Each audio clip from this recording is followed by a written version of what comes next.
Hello, welcome to Chapter 8, Lesson 7. Today we're going to be talking about using benchmark fractions to compare and order. So if we compare our fractions to like a half, a whole, or zero, that's going to really help us figure out which fraction is larger. So, it looks like mainly half is what we're going to be dealing with today. We're going to be looking at comparing them to a half. So let's get started and do some examples here. All right, so for example 1, it says we have a recipe for granola, and it uses 5/8 cup of raisins and 1/6 cup of dried cranberries. Is there a great amount of raisins or cranberries? So what we're looking at is comparing 5/8 and 1/6. Okay, so a benchmark fraction is 1/2 is a benchmark fraction because we all know how to take half of something, right? Halfway between 0 and 1 is just half. Okay, so if I'm going to plot 5/8, watch. 1, 2, 3, 4, 5/8 goes right here. We can see that 5/8 is greater than 1/2. What about 1/6? 1/6 is right there, so if I go from 1/2, I can notice it is less than 1/2. So using 1/2, I can really compare these fractions without having to go through the work of finding the least common multiple, without having to get common denominators. It's kind of pretty handy. So we know that 5/8 is greater than 1/6. There's a greater amount of raisins in the granola recipe than dried cranberries. Okay, so what if I wanted to do 3 and I want to list them from least to greatest? So I have 7/8. Look how close 7 and 8 are. Wow, they're close. 7 8. And I've got a half, right? We know it's halfway. And 1/3. 1/3.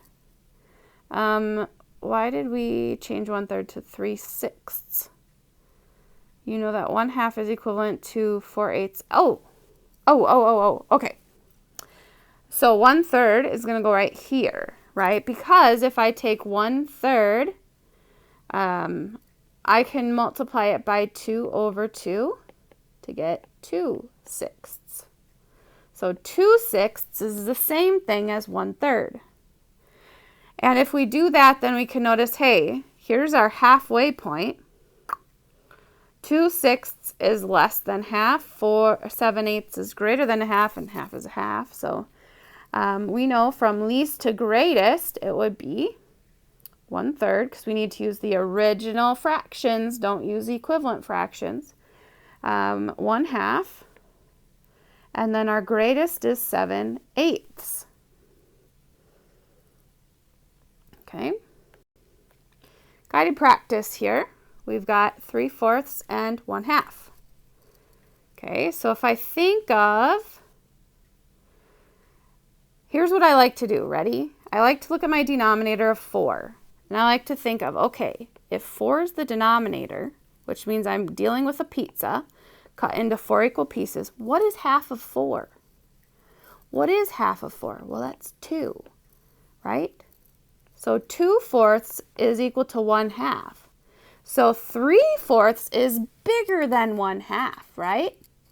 So if I have 3/4 and I'm comparing it to a half, I know that 3/4 is going to be bigger, right? Because I have to add another piece. It's more than a half. Okay, what about these guys here?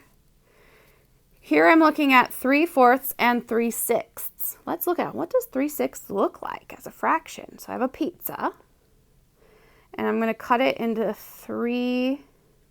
6 equal pieces. Pretend they're equal. I'm going to eat 3 of them. What do you notice? 3/6. I can simplify it and make it equal to 1/2. Isn't this half of a pizza? It is. I ate 3 pieces, but it's still worth a half. It's still worth half of that pizza. And so this is really just a half. So again, we're comparing 3/4, which is bigger than a half, and 1/2, which is smaller than a half. So I know that 3/4 is going to be our greater number that we want to eat up. Okay. Here sometimes you are going to be getting some number lines. So if I'm like looking at 3/5 and 2/6, I can know that, look, 3/5 is bigger.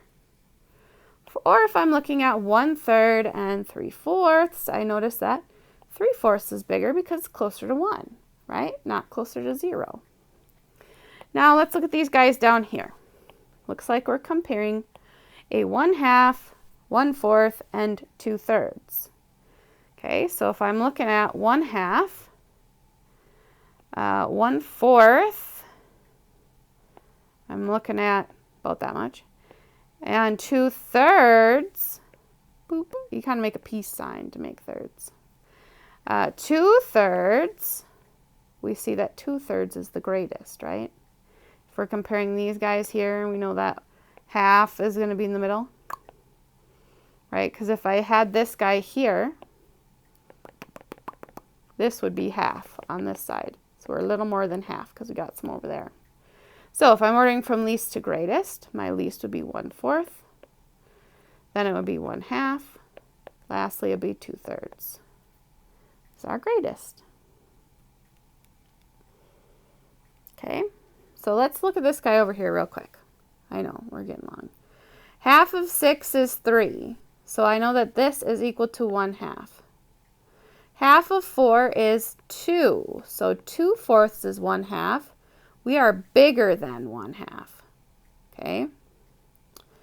I'm going to put GR, I'll just spell it out, greater than 1/2, because 1/2 is 2/4 and we have 3/4 there.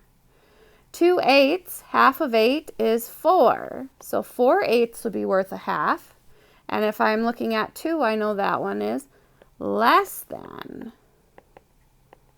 1/2.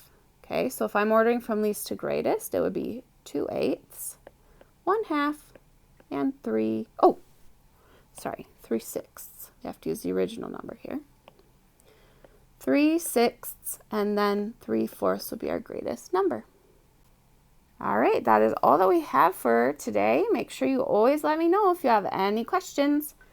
We'll talk to you later. Bye.